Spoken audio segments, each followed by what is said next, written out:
fui incumbido, né, nessa noite de estar trazendo a palavra, a ministração hoje. E, por incrível que pareça, eu tinha colocado um tema aqui e eu não combinei nada com Salatiel. Mesmo ele tentando combinar algo comigo, né, eu estou entregando ele, que ele mandou mensagem para mim: Pastor Diego, você vai ministrar sobre o quê? E, de fato, eu não sabia. Eu falei: negão, quando eu souber, eu te digo. Mas sempre o Espírito Santo trabalha dessa maneira comigo. Quando chega em cima da hora que ele vai me dando as coisas e eu vou anotando ali. Isso não é desleixo. Entende, queridos? É a maneira que o Espírito Santo trata comigo. Entenda algo, o Espírito Santo nunca vai repetir, como uma fórmula de bolo, por exemplo, a maneira de tratar de uns com os outros. Cada um tem uma peculiaridade diferente, cada um tem uma personalidade diferente, então ele é pessoal. Ele vai te tratar de forma pessoal e íntima. Para isso precisamos ter intimidade com o Espírito Santo. Entender que existe um sapato para eu calçar. E se eu quiser calçar o sapato do outro, talvez fique folgado e eu caia, ou talvez fique apertado demais e faça calo no meu pé. Não sei se você está entendendo as entrelinhas do que eu estou falando. Existe uma chamada na vida de cada um, existe um propósito e um plano na vida de cada um estabelecido por Deus. Parece até um jargão cristão quando a gente fala Deus tem um propósito na sua vida. Mas, querido, de fato, Deus tem um propósito na vida de cada um, porque Ele é um Deus pessoal. Ele é um Deus pessoal. E eu louvo a Deus porque do mais, aos olhos humanos, né, da mais alta patente, apóstolos, profetas, mestres, aquele que lava o banheiro, meu Deus, diante de Deus todos são iguais. E ainda digo mais, talvez aquele que lava o banheiro, que aos olhos de muitos é um simples servo, é aquele que vai receber mais galardões. Veja que ironia aos olhos humanos, mas a justiça de Deus ela é diferente da justiça dos homens. A Bíblia é tão linda que ela diz: aquele que honra o profeta na condição de um profeta, ele recebe o galardão do profeta. Então, querido, olhe exatamente para aquilo que Deus tem para a sua vida. Tire o foco do que tem na vida do seu irmão, do que Deus está fazendo na vida. Não, talvez use aquilo como um exemplo para te alavancar, para te dar estímulo, para avançar, para continuar, amém? Mas eu não vou ministrar sobre isso, isso só foi um hashtag. E no momento que Salatiel estava fazendo a palavra de dízimo, de oferta, saltou no meu coração algo que se encaixava perfeitamente com o que eu vou ministrar. E o tema que eu gostaria de colocar na minha ministração é: as minhas ações mudam destinos. Aleluia, eu vou repetir. As minhas ações, elas mudam destinos. Como assim, pastor Diego? Ela vai mudar os meus destinos, aquilo que está proposto para mim, dependendo do que eu venha fazer, das minhas atitudes, elas vão sim me trazer um percurso onde a gente sempre diz, esteja no centro da vontade de Deus, ou talvez ela vai me desviar do caminho de Deus. E muitas vezes também as minhas ações elas vão mudar destinos de outras pessoas, amém? Glória a Deus. E dentro desse tema, né, um subtema seria a luz do mundo e o sal da terra. Foi para isso que fomos chamados. Deixa eu só fechar aqui o botãozinho, que essa camisa de vez em quando abre. No Evangelho de Mateus, no capítulo 5, do versículo 3 em diante até o 16, mas por hora a gente vai ler alguns. Ele diz bem assim, se a mídia puder colocar aqui no telão, para quem não tiver com a Bíblia. Mateus, capítulo 5, do 3 em diante. Bem-aventurado os pobres de espírito, pois deles é o reino dos céus. Bem-aventurados os que choram, porque serão consolados. Bem-aventurados os humildes, porque herdarão a terra. Bem-aventurados que têm fome e sede de justiça, porque serão fartos. Bem-aventurados os misericordiosos, porque alcançarão misericórdia. Bem-aventurados os limpos de coração, porque verão a Deus. Bem-aventurados os pacificadores, porque serão chamados filhos de Deus. Bem-aventurados que sofrem perseguição por causa da justiça, porque deles é o reino dos céus. Bem-aventurados sois vós quando vos insultarem e perseguirem, e, mentindo, disserem todo o mal contra vós por minha causa. Exultai e alegrai-vos sobremaneira, pois é esplêndida a vossa recompensa nos céus, porque assim perseguiram os profetas que vieram antes de vós. Amém, queridos? Dentro desse contexto aqui, eu queria ressaltar aqui um trechinho desse versículo sobre bem-aventurados. Todo mundo sabe aqui que bem-aventurados significa benditos, ou seja, o próprio Cristo está dizendo, benditos sois vós, né? Então, uma dessas me chamou a atenção, e que talvez seja o contexto de muito crente, e eu já ouvi muito isso no meio cristão, inclusive eu já fui parte disso, eu já vivenciei isso, que diz bem assim, bem-aventurados sois vós, quando vos insultarem e perseguirem, e mentindo disserem todo mal contra vós por minha causa. E aí eu começo aqui agora a minha ministração e abrir um parênteses. Presta atenção, querido. Tem pessoas que estão sendo perseguidas e insultadas, por exemplo, no trabalho, por não serem exatamente o que Deus chamou para ser. Presta atenção, eu vou repetir. Tem pessoas, e eu estou dando um exemplo, Deus não me revelou o nome de ninguém, então fique tranquilo, não fique nervoso, sorria para não parecer que é com você, amém? Presta atenção, tem pessoas que estão sendo perseguidas e insultadas, por exemplo, né, no trabalho, deixa eu ver aqui, no trabalho, por não serem exatamente o que Deus a chamou para ser. Exemplo, você não conhece o meu chefe, é um jargão que a gente muito ouve de muitos cristãos, você não conhece meu chefe, você não sabe como é a minha empresa. Ponto. Eu sou perseguido de dia e de noite, inclusive nos meus sonhos ele também me persegue. Tem crente que está tão habitolado que até chega a sonhar com as coisas da empresa, que está sendo perseguido, E aí agora eu venho trazer uma responsabilidade, não para a palavra, mas para si mesmo. Porque é muito fácil a gente pegar um texto da Bíblia e dizer, poxa, então eu estou sendo bem-aventurado, porque eu estou sendo perseguido, né? Eu estou sendo insultado. Mas será que você está sendo perseguido, como diz a palavra aqui, por causa de Cristo? Ou você está sendo perseguido por negligências suas? Ou você está sendo perseguido por ser uma pessoa faltosa no seu trabalho, que não cumpre com os horários? Ou você está sendo perseguido dentro do seu trabalho porque talvez tenha algo dentro de você chamado fofoca que não quer se calar? E aí por isso esse contexto de você dizer, poxa, eu sou bem-aventurado, grande é o meu galardão. Epa, calma aí, queridos. Será que você está fazendo exatamente aquilo que Cristo te chamou para fazer ou te chamou para ser sal e luz nessa terra? Ou será que você está sendo perseguido, o seu chefe está pegando no seu pé? Porque eu entendo o seguinte, querido, quando a gente se torna excelente naquilo que a gente faz, honrando o nome do Senhor, pode sim, vai haver perseguição. Mas chega um momento, querido, que você vai ser exaltado. E a gente tem um exemplo muito claro aqui, Rose. Recentemente ela foi promovida, simplesmente pela excelência o qual ela trata no trabalho dela. E a gente tem tantos outros exemplos aqui. Certa feita, Abraão me procurou, pastor Diego, e me contou um exemplo do trabalho dele. Está acontecendo isso, eu estou sendo perseguido, né? As pessoas risingam de mim, mangam na minha cara porque querem expor vídeos que não me agradam, ou às vezes chamam palavrões e etc e tal. E eu fui e aconselhei ele. Louvado seja Deus, Deus fez o quê? Com a mão forte e removeu ele de um lugar e botou em outro. Ele está num lugar muito melhor e sendo honrado, sendo suprido. Amém, queridos? Então, será que verdadeiramente eu tenho sido luz e sal nessa terra, no meu trabalho, na minha família?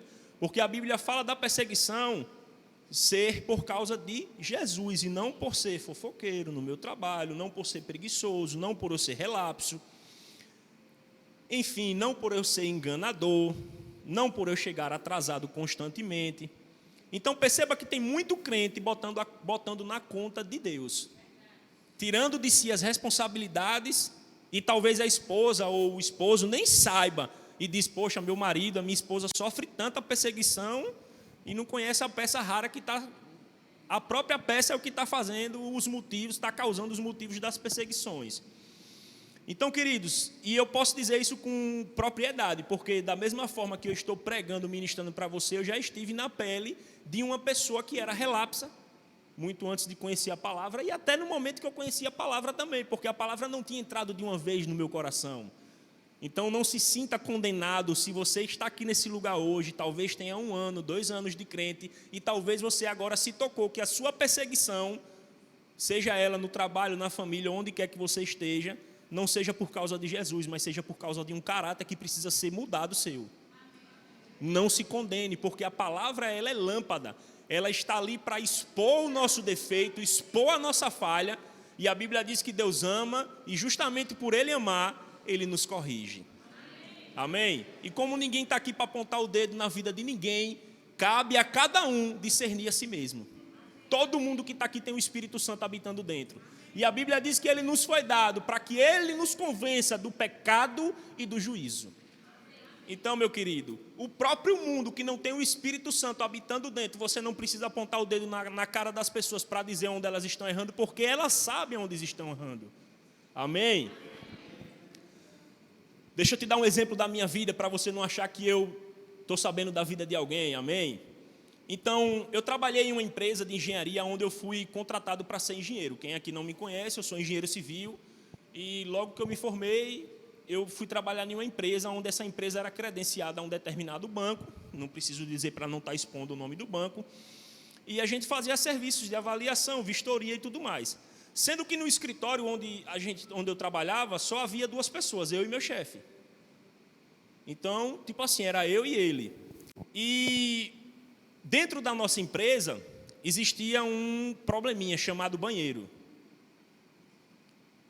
Eu tinha sido chamado para ser engenheiro, mas existia um problema dentro do nosso escritório, que era o bendito banheiro. Por que você está dizendo que era um problema, pastor Diego? Eu nunca me importei de lavar banheiro, mas eu tinha sido contratado para ser engenheiro. Amém, queridos? Mas tinha o bendito banheiro. E simplesmente meu chefe era o tipo de pessoa já de idade, né? E da mesma forma que eu usava o banheiro, ele também usava. Porém, a obrigação dele era contratar uma diarista ou alguém do tipo para fazer a faxina do escritório, a limpeza. Porém, não fazia, então o banheiro se tornava um problema. Mas o fato do banheiro se tornar um problema não quer dizer que eu não podia solucionar o problema. Talvez não seria minha função, mas entenda uma coisa, querido, quando você é chamado por Deus, você vai além das suas funções. Quando você é chamado por Deus, você tem que ser excelente em tudo que você faz. Você tem que caminhar 1 milha a mais, você tem que dar um passo a mais, você tem que ir adiante.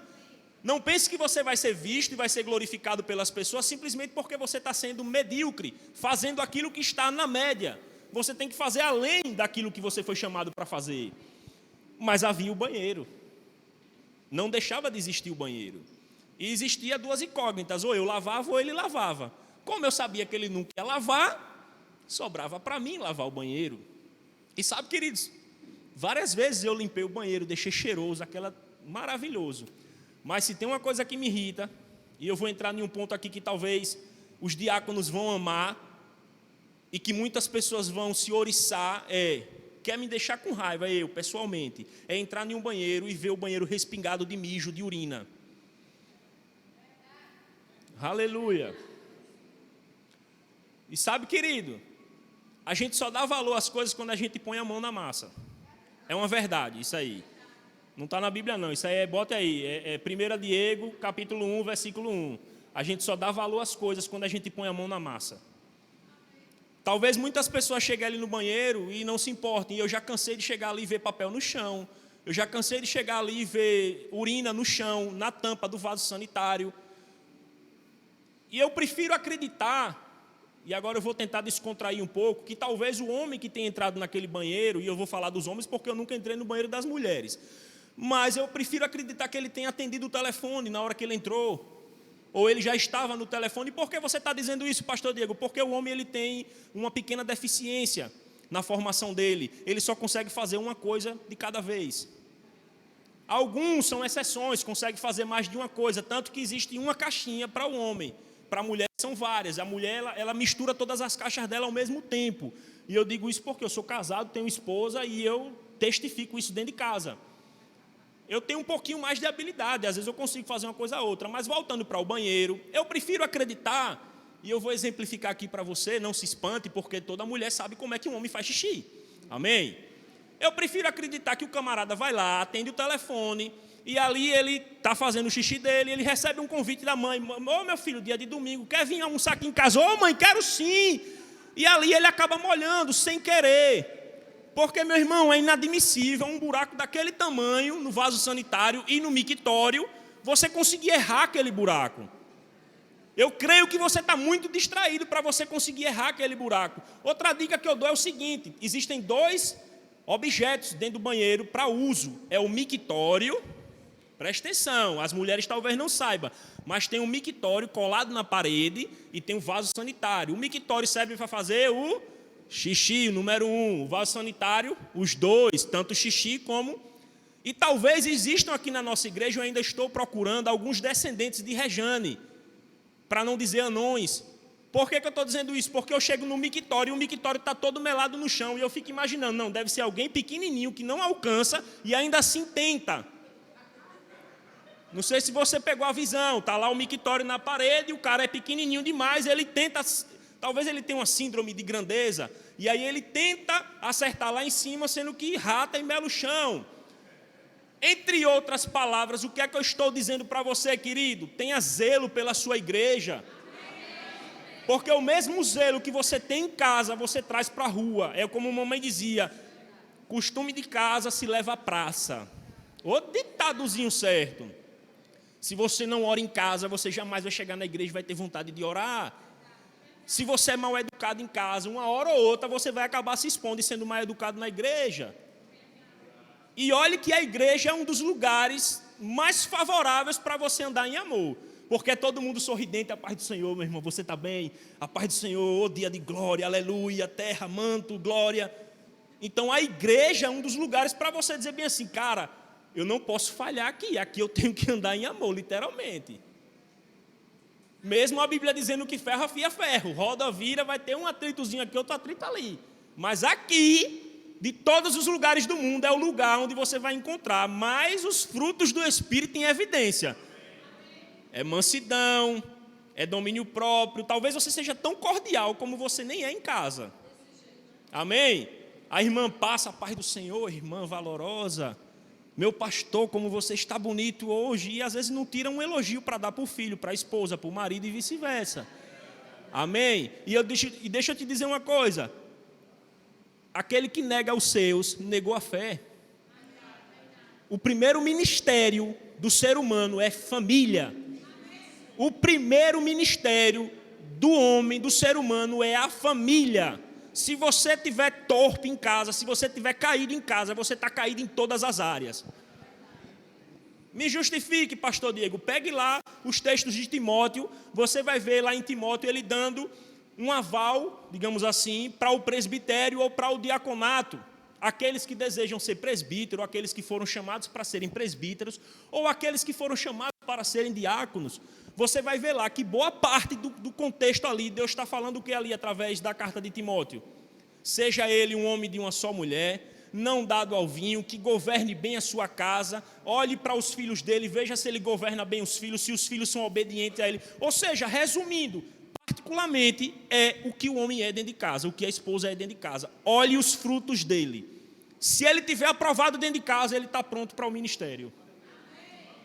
Amém, queridos? Então, deixando essa hashtag dica, meu querido, pelo amor de Deus, a pior coisa, eu não sei se você já lavou um banheiro, é você meter a mão em um lugar onde está cheio de urina, cheio de coisa suja, imunda.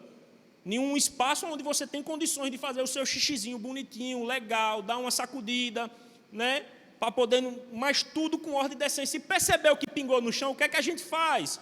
Pega um papelzinho ali, bota o papelzinho no chão, limpa e joga de volta no lixo.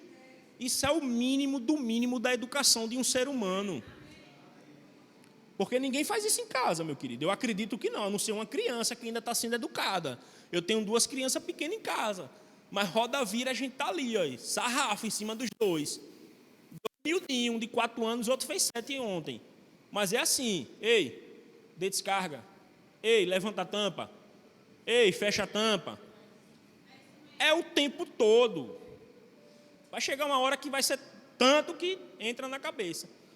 E já tá frutificando. Tem momentos que eu fico calado, só observando. Quando eu penso que não, ele lá dando descarga, fechando a tampa, eu, oi, está aprendendo. Sabe, querido, são pequenas coisinhas que refletem a luz de Cristo, o amor de Deus. E louvado seja Deus por isso. E bendito seja meu chefe, que me fez lavar muito banheiro. Glória a Deus, porque eu já lavava antes em casa. Eu cresci, minha mãe me ensinando a lavar banheiro. Nunca tive problema com isso, não. E lavava muito bem. Mas eu precisei ser excelente aonde eu estava. E eu passei 3 anos ouvindo o que você nem imagina, talvez coisas indizíveis para o ouvido. E eu era excelente no que eu fazia, mas eu ouvia coisas. Ao ponto de hoje, para a honra e glória de Deus, eu tenho a minha própria empresa, sou credenciado no mesmo banco que ele era, e Deus me honrou. Amém, queridos? Vamos adiante. Então, homens, entrou no banheiro, qual é a regra? Desliga o telefone. Porque você só se concentra em uma coisa, né? Se concentra ali no xixizinho. Amém? Glória a Deus. O cristão, ele deve ser sal e luz nessa terra. E em Mateus 5, ainda no texto de Mateus, ainda no capítulo 5, mais um pouquinho adiante, no versículo 13 e 16, ele começa a dizer agora que nós somos luz e sal nessa terra. E ele diz assim: vós sois o sal da terra. Mas se o sal perder o seu sabor, o que há de se temperar? Para nada mais presta, senão para ser lançado fora e ser pisado pelos homens. Vós sois a luz do mundo. Uma cidade edificada sobre o monte não pode ser escondida. Igualmente, não se acende uma candeia para colocar debaixo de um cesto. Ao contrário, coloca-se no velador, e assim ilumina todos que estão na casa. Assim deixai a vossa luz resplandecer diante dos homens, para que vejam as vossas boas obras e glorifiquem o vosso Pai que está nos céus. Então, vamos abrir aqui um parênteses. Uma das características mais peculiares do sal, e eu já ouvi de tudo que é tipo de característica que o sal tem. O sal é para dar sabor, o sal ele conserva o alimento, né? Naquela época, o Mama Cássia recentemente trouxe uma ministração maravilhosa sobre o sal em si. Mas algo que me chama a atenção no sal é que ele dá sede. E Jesus, ele nos chamou de sal da terra. Eu não sei quem aqui já foi em um restaurante rodízio, por exemplo, comer uma carninha, e se você parar para perceber, se o seu paladar tiver um pouquinho aguçado, você vai perceber que a carne ela tem um pouquinho de sal a mais. Mas é um pouquinho, é que chega a ser algo imperceptível. Mas por que, pastor Diego, tem esse pouquinho de sal a mais? Porque o lucro verdadeiro do rodízio está na bebida, naquilo que você consome. Não é à toa que você chega em um lugar fora, uma latinha de refrigerante custa R$2, R$3, lá dentro é 7, 8, 9, se não for mais. E sem falar cerveja, que não é o caso da gente. Mas o pretexto de se colocar uma quantidadezinha a mais de sal é justamente para dar sede. E aí a pessoa vai consumir e beber bastante líquido. Mas dentro do contexto cristão, pastor Diego, por que você está entrando nesse ponto? A pergunta é: o quanto de sede, porque Jesus me chamou de luz e sal, ele me chamou de sal, ele te chamou de sal. O quanto de sede você tem gerado nas pessoas pela palavra de Deus? Entenda, querido, eu não estou sendo leviano no que eu estou falando, mas preste bem atenção. O quanto de sede você tem gerado nas pessoas que estão ao seu redor? Amém? Por um bom tempo, na minha caminhada cristã, eu vivia de forma carnal. E a Bíblia vai tratar sobre as obras da carne e os frutos do Espírito, que são obras também. E ela não está falando ali com pessoas do mundo, ela está falando com cristãos. Obras da carne, ali é uma carta escrita para a igreja de Gálatas. Então você vai perceber que Paulo não estava simplesmente tratando com pessoas que estavam no mundo, ele estava tratando com uma igreja local. E aí ele começa a falar das obras da carne e dos frutos do Espírito. Então perceba, querido, por que existem muitas vezes atritos dentro da igreja? Repita comigo: por causa do crente carnal, ou por causa do crente que ainda é bebê na fé. O que é o bebê na fé? Aquele que foi recém-convertido. E eu não falo nem por questão de idade, porque tem gente que vai passar 20 anos dentro da igreja e vai continuar com as mesmas obras. É duro de se ouvir isso, mas é uma realidade, queridos. Vai ter gente que vai passar 20, 30 anos dentro da igreja e vai cair na mesma coisa que cai constantemente. Por quê? porque não se enche do Espírito. É exatamente uma balança, querido. Ou a historinha do lobo, quem aqui já ouviu? O lobo bom e o lobo mau, aquele que mais alimenta é aquele que mais vai ficar forte. Ou a balança, onde você colocar mais peso é onde vai pesar mais. Não existe segredo, não existe fórmula. Então, ou você está cheio do Espírito, ou você está cheio da carne. Não existe um meio termo. De hora, não, hoje eu estou na carne, amanhã eu estou no Espírito. Não, querido, você tem que estar cheio do Espírito de dia e de noite. Porque Cristo não disse que você era um sal insosso, que ora você temperava, ora você não temperava. Ele disse que você era sal e luz nessa terra. Amém, querido? Mas o que é que precisa de fato para o cristão ser sal e luz? Renovação da mente, lavar a mente. Tinha uma coisa que eu dizia e que eu ouvi quando eu cheguei na Verbo, através do pastor Joselito. Quando eu assistia algumas ministrações, que eu era do mundo, não conhecia o Evangelho, eu dizia comigo mesmo, isso aí é lavagem cerebral, que eles estão fazendo na cabeça dos cristãos, das pessoas que estão ali congregando, é lavagem cerebral. E aí, queridos, eu não estava errado não, eu estava certo. Pastor Joselito, em uma de suas ministrações, ele chega a dizer isso. Ei, querido, não é só lavagem cerebral não, tem que ser lavagem completa, estomacal, espiritual. Tem que lavar tudo, meu querido, porque a palavra ela tem que de fato te limpar. Entenda uma coisa, querido, eu vim de um contexto de mais de 23 anos de obras da carne. Eu vivi e cresci vendo os meus tios, minha família traindo as esposas. Então, para mim, aquilo era normal. Para mim, ser homem de verdade era, quanto mais mulheres eu tivesse, mais homem eu era. E eu acredito que a maioria dos homens que estão aqui vivenciou isso que eu vivenciei. Quem não cresceu, não teve um lar cristão desde pequenininho, cresceu no mundo, quanto mais mulher o cara tivesse, mais homem o cara era. E deixa eu dizer um negócio para você, eu era bom no que eu fazia. Se era para ser bom, eu era bom no que eu fazia. Que tem uma pessoa que meteu o pé na jaca quando era do mundo, foi eu, meu amigo. Pode ter certeza disso. Aonde eu ia, eu arrasava. Literalmente, eu arrasava. Arrasou, eu era o melhor. Eu era o melhor quando eu era do mundo, no contexto que eu fazia. Quando eu conheci o Evangelho, eu entendi que tudo que eu tinha aprendido tinha sido errado e desagradava a Deus, e agora eu estava propício a agradar a Deus. Eu falei, meu Deus, há uma luta agora constante dentro de mim, e a palavra fala dessa luta. A Bíblia diz que a carne ela vai constantemente, até o arrebatamento, ou até você fechar os seus olhinhos, ela vai militar contra o seu espírito. Por isso que a Bíblia diz aí, fuja da tentação. Ela não manda você encarar, ela não manda você resistir como você resiste. Resista ao diabo.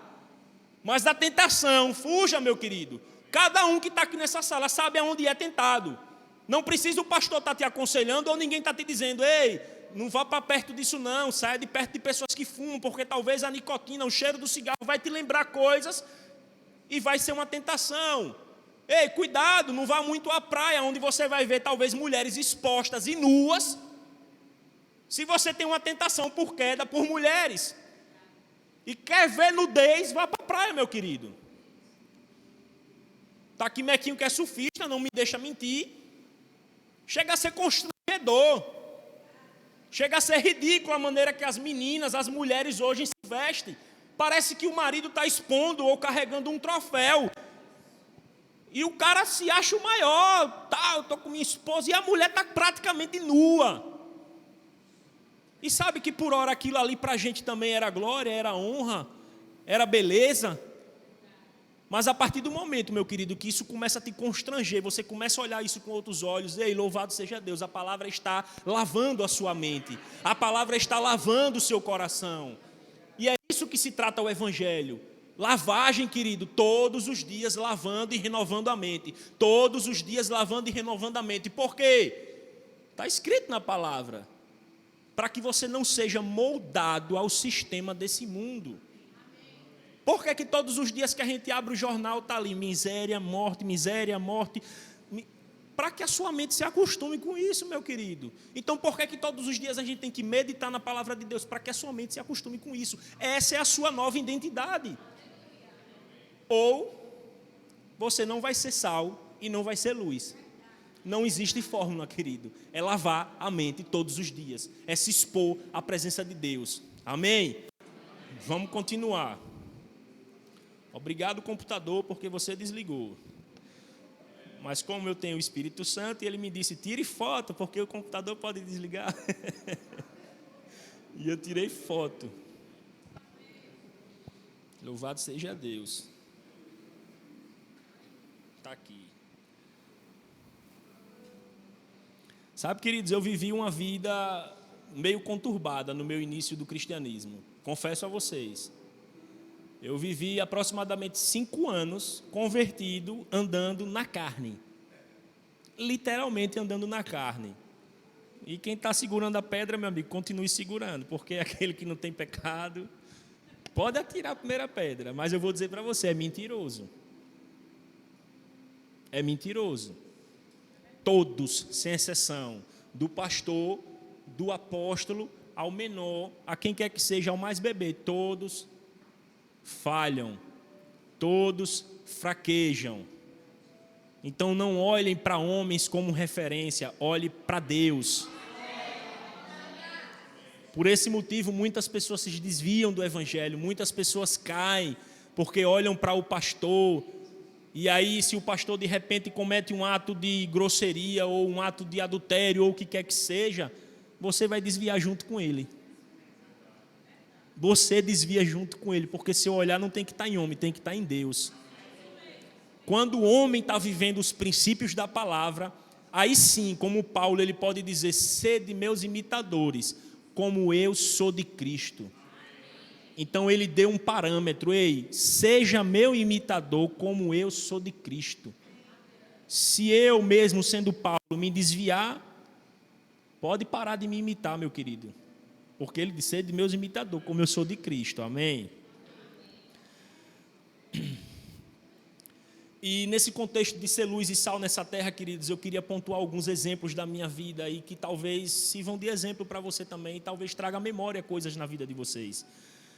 Por exemplo, eu faço futevôlei dia de segunda a sexta na praia, na Cinelândia, e eu tenho professor, eu tenho amigos, e a maioria lá são pessoas do mundo, amém? Mas eu fui chamado para ser luz e sal nessa terra. E hoje, graças a Deus, eu tenho mais ou menos 1 ano que eu pratico futevôlei lá, eu consegui ganhar o coração deles. Mas nunca negociei os meus princípios. E justamente por eu nunca ter negociado os meus princípios, é que eles confiam em mim. Eu vou dar um exemplo na prática. Existe o jogo do futevôlei, e existem situações que a gente acaba se perdendo no placar. E é de costume de todos me perguntarem o placar. Primeiro porque eu sempre digo o placar alto, mesmo jogando. E segundo porque eu não minto. Tem muitos lá, muitos, e a gente tem um que a gente já conhece, que ele sempre aumenta 1 ponto para ele. É incrível como ele não consegue aumentar 1 ponto para o adversário, ele só aumenta o ponto dele. Mas aí todo mundo já conhece, Diegão, quanto é que está o placar? Eu digo, tanto por tanto a tanto. Se tem situações duvidosas de jogo, às vezes a bola bate na linha, a pessoa pensa que foi fora, o outro diz que foi linha, etc. e tal, todo mundo vem e pergunta a Diego. Mas por quê? É porque eu sou bom, eu sou melhor? Não, querido, porque eu nunca negociei os meus princípios. Eu nunca precisei mentir, mesmo quando eu vi situações que a gente tinha que ganhar aquele jogo, questão de orgulho masculino, tem que ganhar, é coisa de homem, meu querido. O homem, ele está ali, ele está na disputa, está na batalha ali, vamos ganhar. E teve situações que eu abdiquei da vitória, mesmo a dupla adversária, nem tendo visto o que foi que aconteceu, eu digo, epa, pode parar. E o cara que estava jogando comigo, rapaz, deixa para lá, o cara nem viu, negativo, mas eu vi. Gente, eu vi, querido, isso já é o suficiente. Isso já é o suficiente, negão, é ponto de vocês, aí. A bola bateu na rede, ou eu toquei na rede sem querer, que não pode, dentro das regras. E os caras reconhecem. Você passa a ser visto de outra maneira. A ponto de, aí agora eu entro, quando você passa a ser luz e sal na terra, as pessoas vão olhar para vocês e talvez elas vão precisar de oração e elas vão saber aonde recorrer. E teve situação lá do meu professor chegar para mim, a esposa dele é cristã, ele congrega, já entenderam as entrelinhas, e ele chegar para mim e pedir oração. Um cara que é mundano, conhece um pouco da palavra, mas ele reconheceu em mim uma pessoa que tinha intimidade com Deus. Ele falou, Diegão, ore por mim, porque alguns alunos de outra turma estavam saindo, e eu estou assim meio aperreado, minha família, um cara família. Eu cheguei, Diegão, vamos orar agora? E aí é onde entra a ousadia do cristão. Você está cheio da palavra? Você está pronto a tempo e fora de tempo? Porque muitas vezes a gente se depara com situações que a gente pode ser luz e sal na terra, mas a gente prefere ser crente 007, para que as pessoas não identifiquem que nós somos crentes. Talvez você tenha vergonha do evangelho, talvez você não saiba direito como orar por não ter tanta intimidade com o Espírito Santo, com a palavra. Mas deixa eu dizer um negócio, querido, ele simplesmente olhou para mim e falou: Diegão, ore por mim. Eu falei: gente, mano, vamos orar agora. Aí imagine a situação, está na praia, no mundo caótico que está hoje, homem com homem, mulher com mulher e por aí vai. Tá, eu falei: me dê a mão aqui, nós dois no meio da praia ali na Cinelândia, num lugar exposto, já estava escurecendo, o pessoal dê a mão ao cara, quem olhasse de longe ia pensar o quê? Rapaz, olha, é aí onde você às vezes é mal visto, sem nem saber, né? A pessoa vai te julgar, coitado dele. E eu comecei a orar com ele ali. Mas sabe o interessante? Que eu orei por algo na vida dele, naquilo que eu mesmo estava precisando. Sabe que o evangelho muitas vezes parece ser irônico, porque muitas vezes você vai ser chamado para orar por cura quando você mesmo está precisando ser curado. Você talvez vai ser chamado para orar por finanças na vida de pessoas, para portas se abrirem, quando muitas vezes você está precisando de portas abertas. E sabe que foi exatamente isso que aconteceu ali naquele momento. Eu comecei a rir de forma... Eu falei: meu Deus, só o Senhor para fazer essa situação na minha vida. Eu precisando orar por portas para a minha vida, declarar a palavra, crer mais, e o Senhor me traz uma pessoa para eu orar por portas abertas. E naquele momento eu fiz uma oração. Gente, diante de Deus, eu fiz como se eu estivesse orando para mim. Eu rasguei os céus naquele momento, ao ponto dele ficar impactado. Ele falou: negão, que oração foi essa, mano? Eu falei: é assim que a gente faz, filho. Mas na verdade eu estava querendo orar para mim, estava abençoando ele. Eu falei: receba, meu irmão. É isso que se trata o evangelho, é renúncia. É eu simplesmente recuar para que o outro seja evidenciado. Intercessão é o quê? É eu ir para o pó, eu ir para a presença de Deus, para clamar por outro, quando muitas vezes eu estou precisando que alguém clame por mim.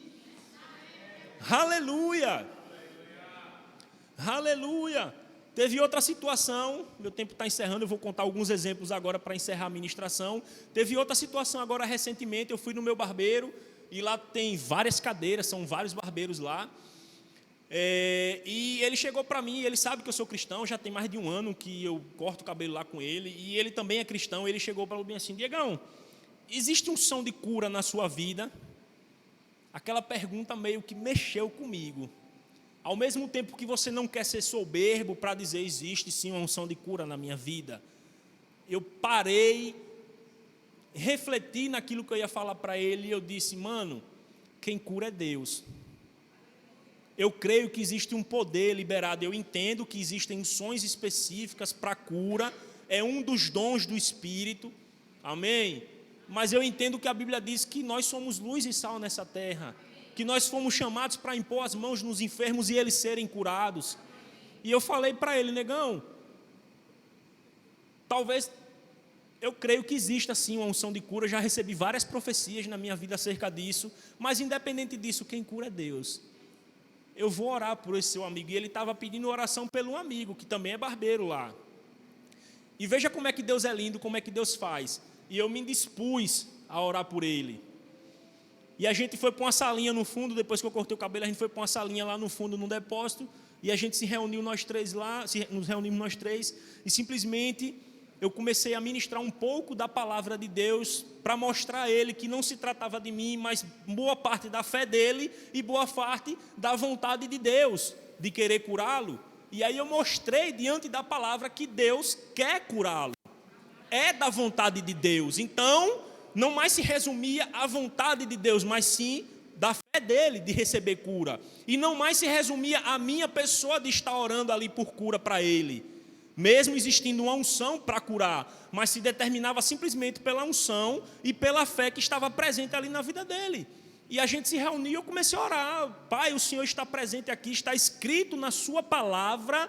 É aí quando você começa a puxar a palavra, exercer aquilo que Deus mandou você fazer. Abra a sua boca. Senhor, onde está reunido 2 ou 3, ali o Senhor se faz presente. Então a primeira coisa que eu fiz foi o quê? Reconhecer a presença de Deus naquele lugar, porque a gente estava reunido ali em nome dele, buscando a presença dele para que o nome dele fosse glorificado. Então, depois que a gente exaltou o nome dele, eu fui lá, ministrei cura e, ao mesmo tempo, o Espírito Santo me trouxe palavra de sabedoria, eu me movi no dom profético. E eu consegui discernir, olhar para eles e determinar, declarar sobre a vida deles, qual o propósito da vida deles. Foi lindo de ver o agir de Deus. Ao ponto deles olharem para mim em lágrimas, todos três, eu e os dois, a gente chorando. Para o mundo isso é loucura, querido. 3 homens dentro de um gabinete chorando, orando. Para o mundo isso é loucura. Mas para nós isso é o poder de Deus. Por isso que Paulo disse, eu não me envergonho do evangelho, porque é poder de Deus para salvar. Amém, queridos? Então não importa o lugar, se você tem plena convicção de quem te chamou, de que você foi salvo, meu querido, toda a vergonha é dissipada. Vergonha a gente devia ter das obras que a gente vivia lá no mundo, quando ia para Precaju, quando ia para festas, voltava bêbado, vomitava na rua, dormia em calçada. Meu Deus, isso sim que era vergonha. E a gente ia sorridente e no outro dia estava com a cara mais deslavada. E hoje em dia a gente tem vergonha de estar orando, ministrando cura. O Espírito Santo fala com a gente, traz uma palavra de conhecimento e você fala, eu vou não, estou com vergonha. E eu não estou te condenando não, porque eu já vivenciei muito isso. Eu desejei o dom profético na minha vida e o Espírito Santo me dizia coisas e eu dizia, não, Senhor, agora não. Agora não. Sede fiel no pouco, querido, que sobre o muito o Senhor te coloca. É maravilhoso quando a gente vê um homem como Brad Fluke, que ele vai vir aqui para a nossa igreja, se mover nos dons proféticos. Meu Deus, é impactante. Mas a gente não quer pagar o preço, a gente não quer dar a cara a tapa, a gente não quer se envergonhar entre parentes, a gente não quer se expor. Porque vergonha não passa não, querido. Pode ter certeza disso. Todas as vezes que o Espírito Santo mandou eu fazer algo, me deu um comando, eu nunca fui envergonhado. Pode ter certeza disso, eu nunca fui envergonhado. E dentro dessa caminhada, deixa eu te dizer uma observação, por que devemos ser luz e sal nessa terra? Você tem noção de quantos amigos meus hoje estão congregando aqui nessa igreja? E sabe por quê? Eu vou te dar alguns exemplos, Roberta e Gustavo, quem aqui conhece? O Major, a maioria conhece. Sabe como foi que eles voltaram para Jesus? Roberta me liga depois de anos, eu estou com um problema assim assado, vem aqui em casa. Chegou lá, preparei um cafezinho, a gente comeu, tal, não sei o quê. O Espírito Santo comunicou ao meu espírito. É necessário que todos os meus filhos sejam batizados no Espírito Santo, porque não existe crente andando nessa terra sem poder. Não existe, meu querido, você não deixar os rios de águas vivas fluir de dentro de você. Vai virar uma represa, e quando vira uma represa, a água parada, dá lodo, dá limo, dá sujeira. A água foi feita para jorrar. E simplesmente a gente lá, e eu falei para ela, há um comando do Espírito que vocês vão ser batizados no Espírito hoje aqui. E a gente se juntou em oração lá na minha casa, o fogo caiu, o mistério aconteceu, e não tinha nenhuma igreja, não tinha nenhum pastor olhando, não tinha ninguém para estar aplaudindo, não, foi a gente dentro de casa. Glória a Deus. E depois disso, sabe o que foi que aconteceu? Ela teve sede. Ela voltou a ter sede da presença de Deus. Por quê? Porque eu fui sal na vida dela. Eu não fui insosso, eu fui sal na vida dela. E eu não estou trazendo honra e glória nenhuma para mim, porque tudo que vem volta para papai, é tudo dele. Aí eu vou te dar mais alguns exemplos. Tiago e Tatá é o provisoriamente cadeirante, porque ele vai ser curado e vai ser levantado. Quem é que conhece? Tiago e Tatá foram lá para casa. E detalhe, viu? Por isso que o tema, as minhas ações mudam destinos. Junto com Roberto e Gustavo veio a filha deles. Junto com Roberto e Gustavo veio a mãe dela. A mãe dela chegou aqui, hoje já está casada com um dos nossos membros aqui da nossa igreja, Marcelo. Veja como uma ação sua muda o destino de uma família inteira. O irmão de Roberta, junto com a esposa, passou a congregar. Um menino de Deus, mas que havia muita religiosidade. E ele começou a se expor à palavra de Deus. Meu Deus, o cara está outra pessoa. Toda a família dela está fazendo rema. Minhas ações mudam destinos. Aí eu tenho Tiago e Tatá, outro amigo nosso. A gente desejoso e a gente começou a tramar. Roberta, vamos tramar, vamos fazer alguma parada para poder trazer eles. Foi o que a gente fez, vamos fazer um churrasco. Quer coisa melhor para fisgar um gordinho do que carne? Não tem coisa melhor do que fisgar um gordinho do que uma carnezinha, algo desse tipo. E a gente, vamos lá para casa, vai ter um churrasco assim assado tal. Tá lá o profeta André, tá lá Diegão, meu amigo, o Espírito Santo caiu lá, foi profecia para tudo que é lado, gente chorando dentro de casa, no churrasco. Num churrasco, aonde você foi comer carne, o Espírito Santo veio e palavra de conhecimento, palavra de sabedoria, coisas que nem ele mesmo tinha contado para ela e vice-versa. E eles falaram, meu Deus. E aí o que foi que veio na vida deles? Sede. Voltaram a ter sede da presença de Deus. Estão congregando aqui com a gente hoje. A mãe de Tatá veio junto. Estava depressiva dentro de casa. A camada veio junto. Meu Deus do céu, a mulher está outra pessoa. Trouxe a tia e tudo mais. Quer ver outro exemplo? Meu irmão Dandan.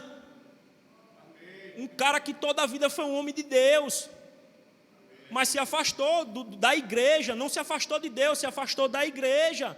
Por quê? Porque de uma certa forma olhou para um homem, viu um homem cair e por conta da queda desse homem endureceu um pouco o coração e falou, meu Deus, que evangelho é esse? Que um homem sobe no púlpito para pregar a palavra de Deus e de repente esse homem está adulterando. Meu querido, todas as vezes que você olhar para um homem, você vai estar sujeito à queda. Olhe sempre para Deus. Aí sabe como foi que Deus trouxe esse cara para cá? Dandan, vamos lá na nossa igreja. Não, dia agora não. Dandan, vamos lá na nossa igreja. Rapaz, agora não, outro dia eu vou, tal, beleza. Papai vai te pegar. Vamos ver. Aí eu encontro esse cara, sabe aonde? No shopping. Ô, pastor Diego, mas no shopping é lugar para estar passeando. Aí eu encontro esse cara no shopping, de repente o Espírito Santo começa a borbulhar dentro de mim. No McDonald's, na praça de alimentação do shopping. Chega, eu estou me arrepiando. Aí eu olhei para ele.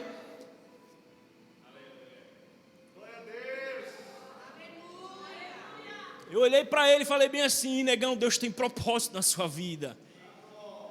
E a gente se abraçou e começou a orar. E 2 homens, um brutamonte e um meio brutamonte, um pouquinho gordinho, chorando na praça da alimentação do shopping, a gente olhando um para a cara do outro e profetizando bênção na vida um do outro. E eu falei, mano, Deus não esqueceu dos planos que tem a seu respeito.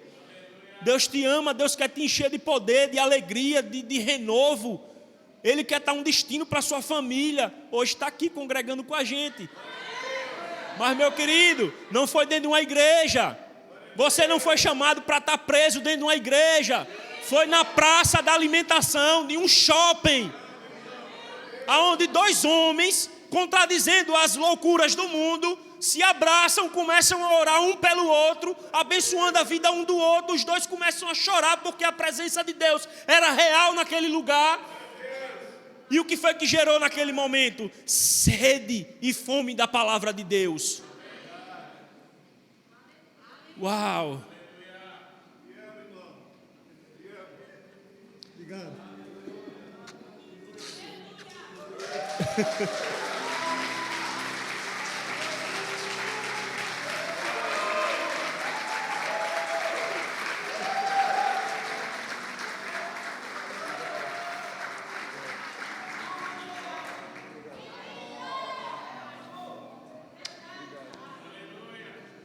Evangelho é isso, querido, é vida. Evangelho são vidas. Não se trata de apontar o dedo e estar acusando ninguém, é vida. Se encha do Espírito, porque é o Espírito quem convence o homem do pecado e do juízo. Se encha do Espírito para quando você chegar diante das pessoas, você exalar o amor de Deus para as pessoas, ao ponto das pessoas serem constrangidas pelo amor de Deus. É isso que é frutificar. É isso que é ser sal e luz nessa terra. É isso que é impactar gerações e gerações. Sabe por quê, meu querido? Aqui é uma família inteira congregando. É uma família inteira voltando os seus caminhos para o Senhor. Uau, isso não tem preço. Não tem dinheiro nessa terra que pague isso. Eu me regozijo nessas coisas. É o que eu clamo a Deus, é o que eu busco em Deus. Senhor, usa-me. Eis-me aqui, usa-me. Como aquele filme Até o Último Homem. Meu Deus, que filme maravilhoso. Se você nunca assistiu, assista. Senhor, mais um. Todos os dias eu acordo, Senhor, mais um. Eu não estou aqui para encher a minha igreja de gente, não se trata disso. Se trata de famílias inteiras congregando. Não são pessoas, não são volumes, são famílias. Não se trata de número, se trata de pessoas. Pode ter 10, pode ter 1 milhão, são pessoas, são vidas. Aleluia. Aleluia. Se o evangelho deixar de ser isso, querido, não serve para mais nada. Aleluia. Feche seus olhos. Pai, obrigado, Senhor.